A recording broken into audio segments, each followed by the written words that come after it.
Good afternoon. I am Professor Balkrishna Reddy, Professor of International Air and Space Law and Registrar Nalsar University of Law, Hyderabad.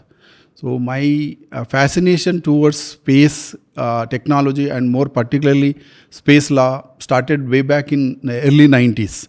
So I did my LLM in international law, though I have studied part of international law, a subject on space law, but the real beginning I can say that it started with the JNU. When I joined my MPhil PhD program in JNU, then I took space law is one of the compulsory subject, and I have undergone and I got good grade in the space law. That encouraged me to do further studies and research in the space law. So in 1992, early 1992, when I recollect, so first interaction with Dr. Kasturi Rangan happened in Loknayak Bhavan in Delhi, where I was interacting with him about the space law. Though then he has mentioned that why not you do something on the space law. We don't have space law thing, but space law is going to the future sector. Legal aspect of space is going to have a lot of scope. So why not you start something thinking on that line. That was the motivational point or beginning point. I can say that in 1992 when I met Dr. Kasturi Rangan. That time he was a chairman ISRO. So then I started my research and started digging some material, looking into thing, and I started my books, particularly in JNU. There are two books. Again, it is edited by myself with my gurus, Professor V.S. Mani and Professor S. Bhatt. In 1994, we started the project called Air Law and Policy in India. This is a book which we edited that time. And then in 1996, again, we published one compilation, that is the international recent trends in international space law and policy. This is the book first of its kind, I can say, in the third world point of view, third world literature. So that and in that book, actually, it is a compilation of articles from known, lesser known, great scientists and legal luminaries from across the world.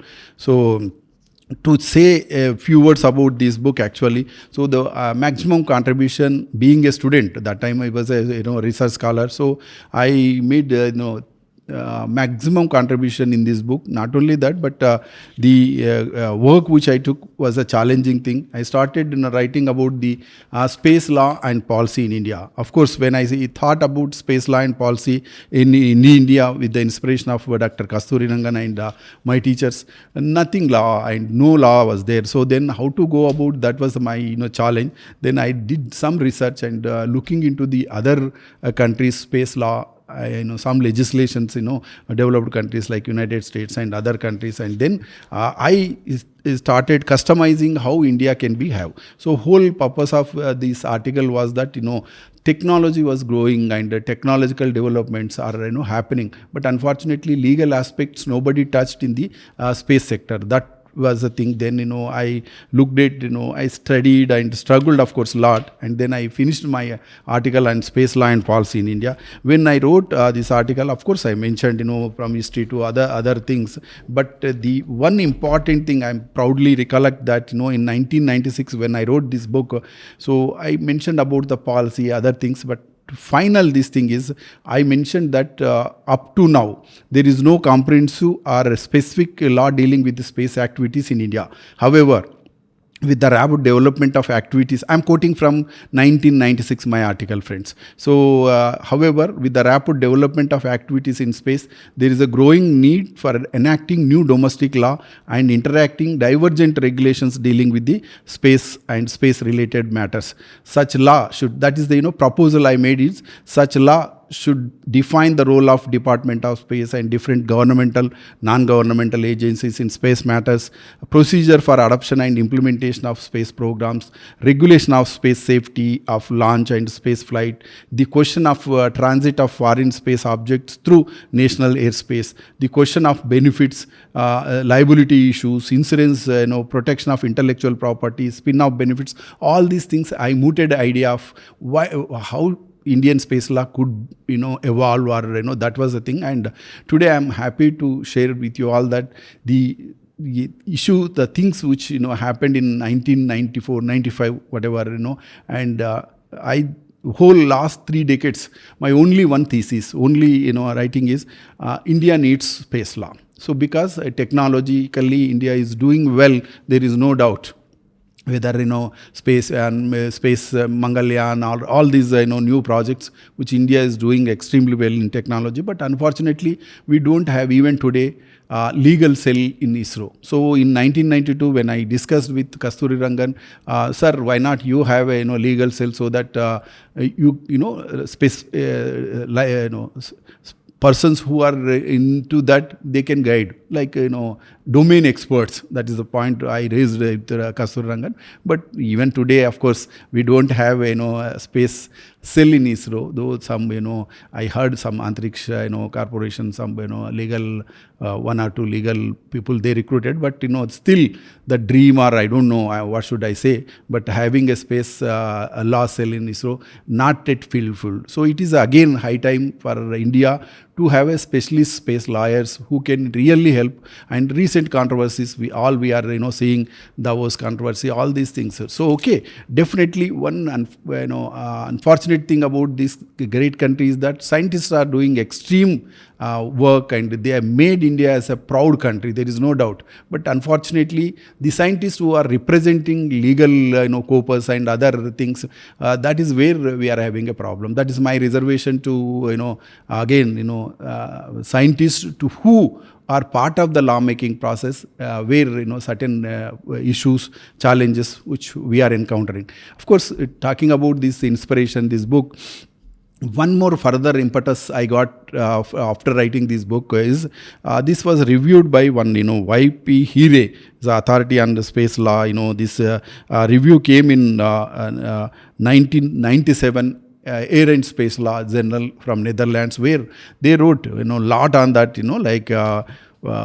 reviewing this book and other things. And finally they wrote about me, like Professor Reddy did good work and all. But finally, proud moment for any Indian is that the last part of this review was, India can be congratulated that it has available not only an updated manual on space law and policy, but also publication which concisely reflects India's ideas and aspirations in the field, and that is more than many other books did. That is the review, of course, we got from the Netherlands Air and Space Law Journal.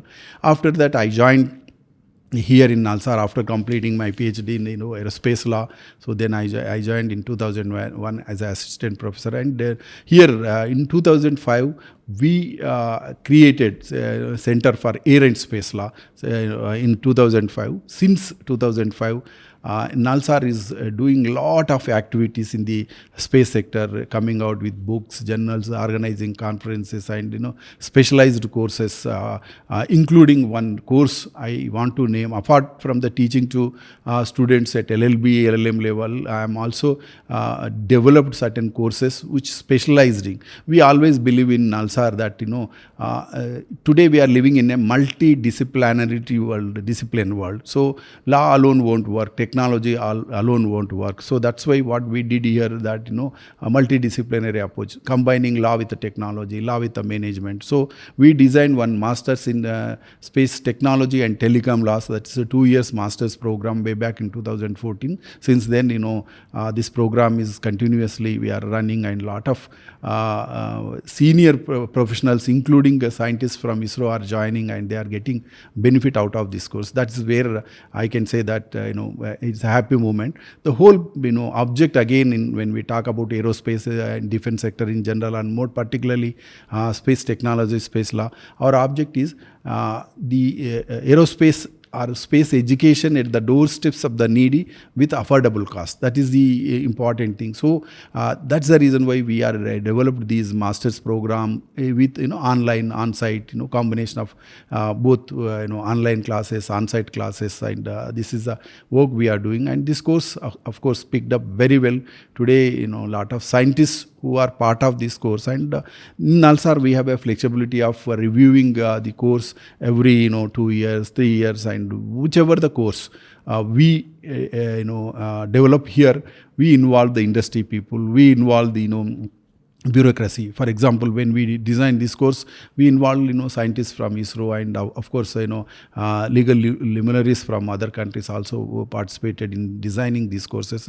So similar with other courses also. So this is a space law, and last 20 years I can say that we produced more than like combining aerospace defense law or air and space law, we have like 1200 to 1250 officers mostly, including people like Narayan, who is again proud student of Nalsar. I can say that he did this course, and he is actually popularizing this kind of things in abroad also. So I mean to say that a lot of industry exposure people, bureaucrats are now part of this program. So this program, one uniqueness about this thing is this space directory. If you look at the Nalsar courses space law, you will find the United Nations directory has mentioned about the Nalsar courses in space law. That's the proud thing. Again, I want to share with you all that the UN has recognized Nalsar space law courses, and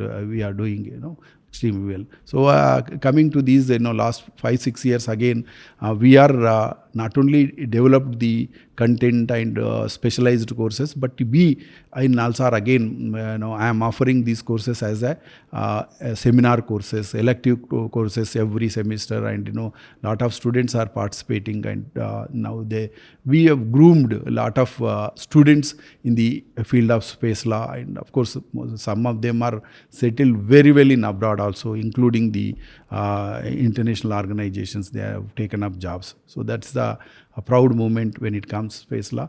And many other universities, of course, not only Nalsar, but it is a time for us to come out these kind of courses and education, spreading of education, knowledge in the space law, because I am a lawyer, and law professor, I am talking about that. So it is a need of the hour that we should popularize these legal aspects of space technology. That's what we are trying, and we are trying through these regular courses, master's level, LLB level, and also this master's program in space and telecommunication laws. I can say that.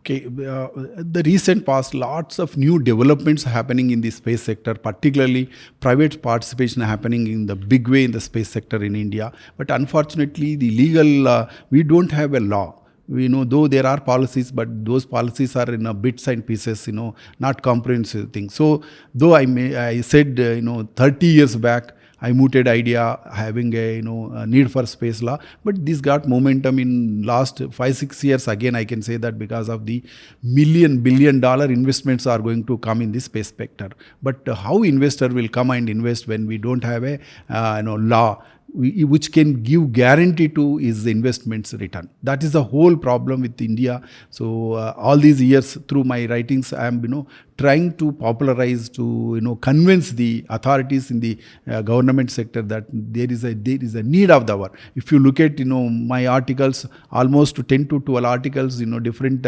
names in the space related law in India, I published in different papers and edited books. So the need for space law is because of the investments and other countries. Definitely, you all know that law.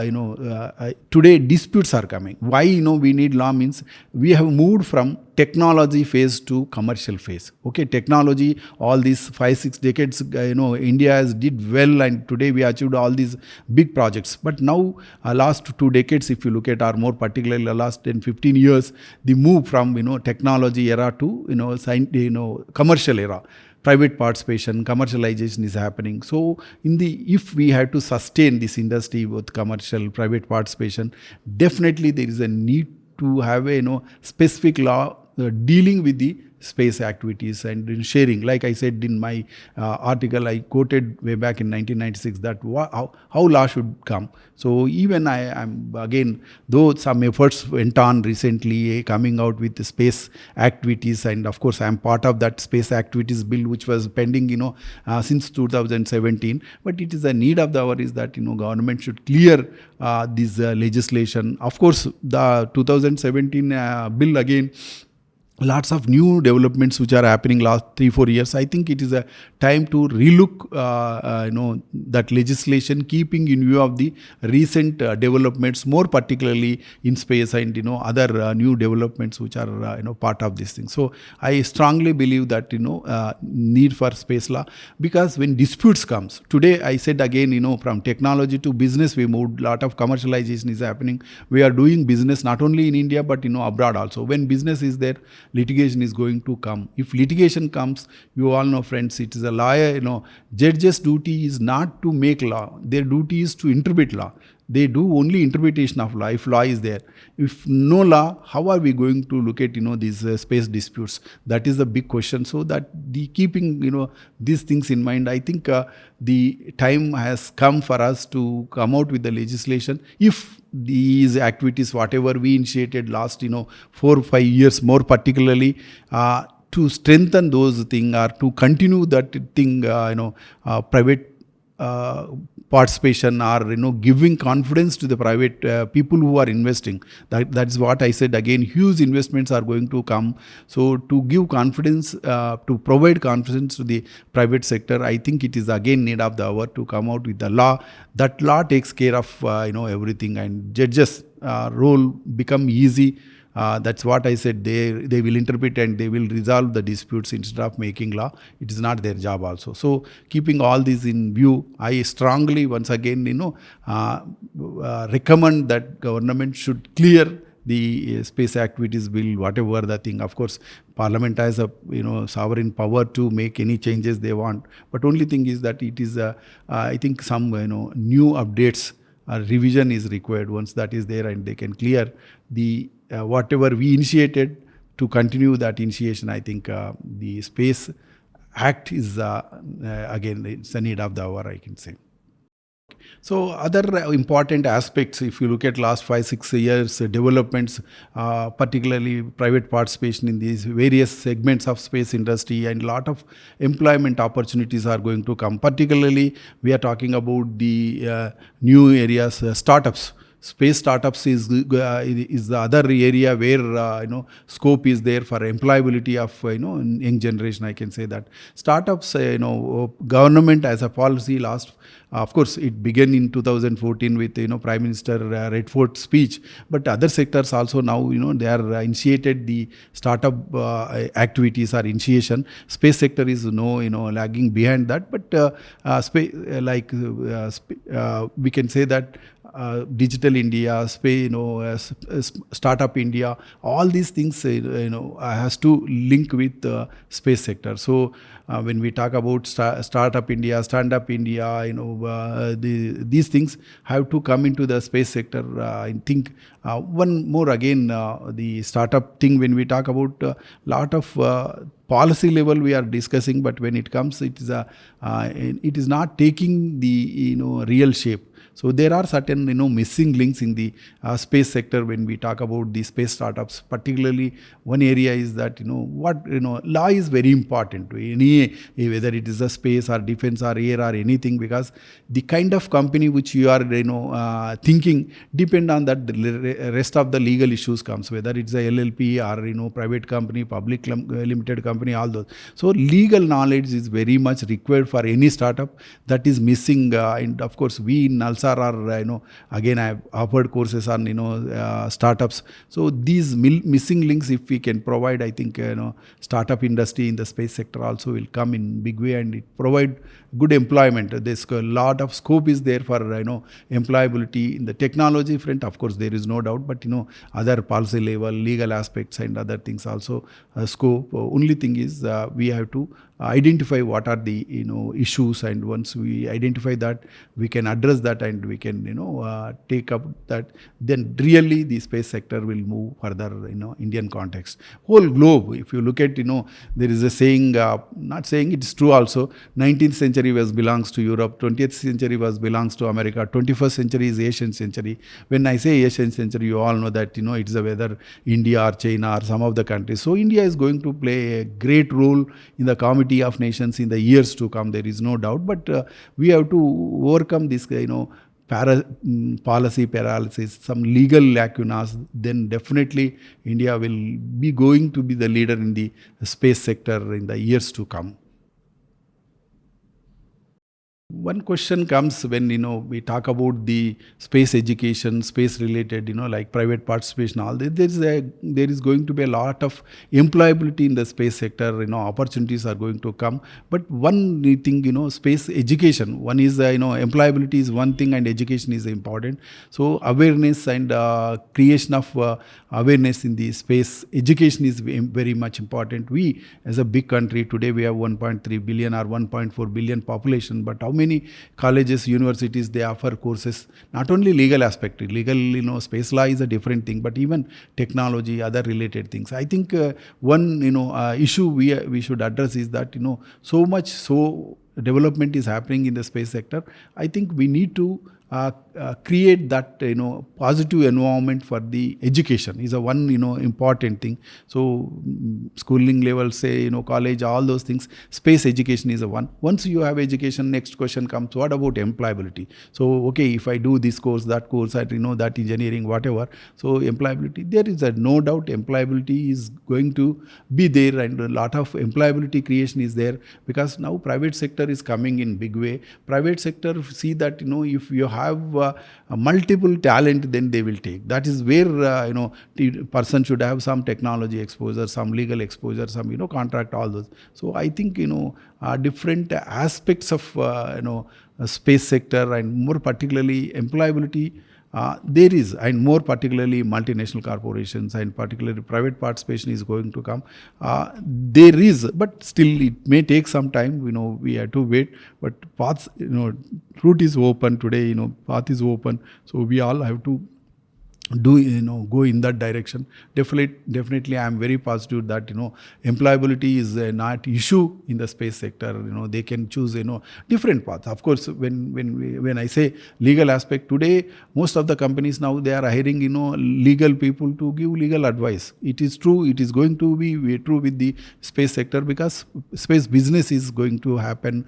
People are investing in the space sector. First, law is so important. I can tell you, any investor who is going to invest, he will say that whether I'll get my investment return. How will I get investment return? Whether that is where the anything to start, one has to start with the legal question. What is the law, legal guarantee I'll get, legal advice, legal guarantee, those kinds. So law is going to play a very important role in the sector, and employability is going to be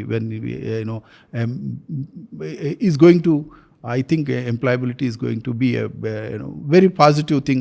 But years to come, it is it's going to take some time to have a more employability in the space sector. India is going to play an important role in the years to come, or 21st century. But what it did in the so far, that's the question comes. Last, since the beginning of COPUS, since 1958 and 59 particularly, so India did lot of work in choosing many areas. India, normally we take third world approach. It is not that India only one country, but behind India there are 70, 80 countries who will, they will treat India as a big brother sort of thing. Whatever we do, we have to keep that in mind, other people also. So if you look at, the India's contribution in the, international space policy, technology, I think India has done, lot of work since the beginning of 1959. Why I'm saying 1959? First COPUS committee was, started in 1959.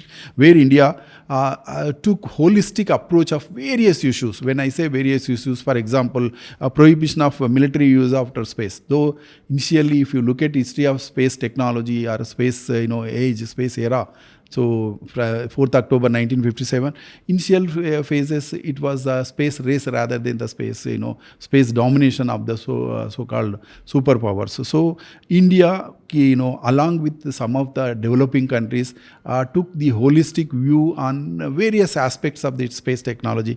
To mention like prohibition of military, uses of outer space. Okay, outer space is meant for peaceful purposes. If you look at the existing space law, more particularly the Outer Space Treaty 67, which I consider is the law, or it is the charter. Rest of the space law is based on, Outer Space Treaty 67, where, it says that, outer space is the, province of mankind. Space should be used for the benefit of, mankind, equally, all non-discrimination basis, all these things. So India highlighted, this from time to time, in various forums, whether it is the, within the United Nation or outside the United Nation.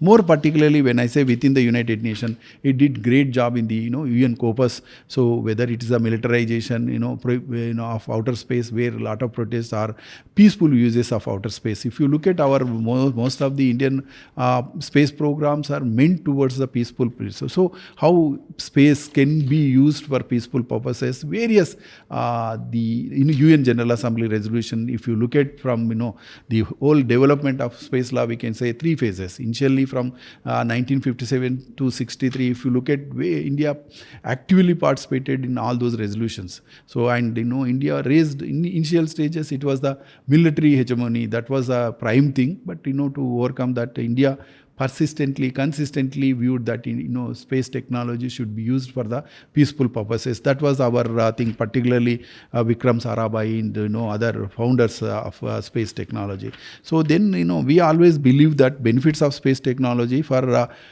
developing countries, how space technology can, if you look at recollect when Indian space program started, lot of opposition came, because being a poor country, so people are suffering with hunger, poverty.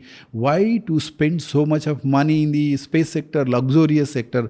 That was the idea we had. But thanks to our first Prime Minister Jawaharlal Nehru, and of course Sarabhai convinced the authorities, and he said that space is going to be used for common man. And of course today that's where we took the view that benefits of space technology for the common man. And today I can tell what Sarabhai, if I like one statement of Sarabhai, what is India's vision in the space technology. If he says that we don't have a fantasy of competing with advanced countries. We have to convince that technology is going to help for the poor. That's why we started our programs. And when it comes to this technology, we are none to use this space technology for common man benefit. And he said we don't have fantasy of competing with advanced countries. But I can tell you today, we went a step ahead than what Sarabhai visualized. Today, definitely, though fantasy of competing with advanced countries, all those. So India's, when it comes again technology, we always believe that technology is useful for benefit of common man and all. So, and other things is more cooperation and developing countries. India, I said more cooperation, coordination, convinces. These are our approaches when it comes the United Nations or Corpus, India, along with other developing countries. So being a leader of the developing countries, India. So whether it is the peaceful purposes, military utilization, or geostationary satellite orbit, or relating to the environment protection, all these things, DBS, direct broadcasting satellites, issues relating to remote sensing, I said all. So India's consistent views that space technology should be used for benefit of humankind or mankind. So this was our view when it comes to playing a role in international context, or more particularly within the United Nations and Corpus, Committee on Peaceful Uses of Outer Space, since 1959. So that's the India's view on the Corpus particularly. When we talk about the space technology, and a lot of scientists today, they're working in the technology field, I said, they are doing a great job and they made India a proud country. But one thing, lacking is that there is a saying. The saying is that ignorance of law is no excuse. So you have to, even though you are a scientist, but you have to know bit law. So that's where, keeping that in mind, the NALSAR Center for Aerospace Defense Law, the object which I just now said, that taking space education at the doorsteps of the needy with affordable cost. So to substantiate my statement, what I did, so we popularized, we are are offering these courses meant for the working people, meant for the scientists. So scientists should take these courses not only in Nalsar but the education, legal education is very much need, so that they can do their job in a better way. So that's a layer, space law education.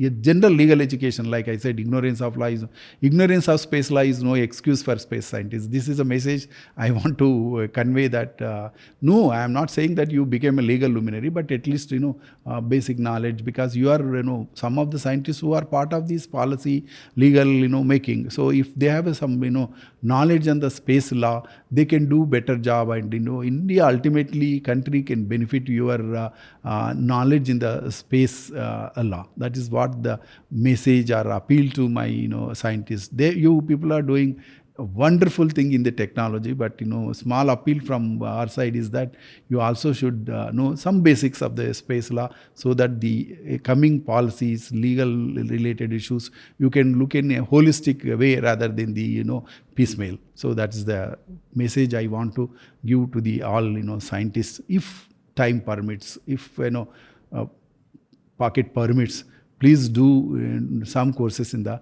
space law.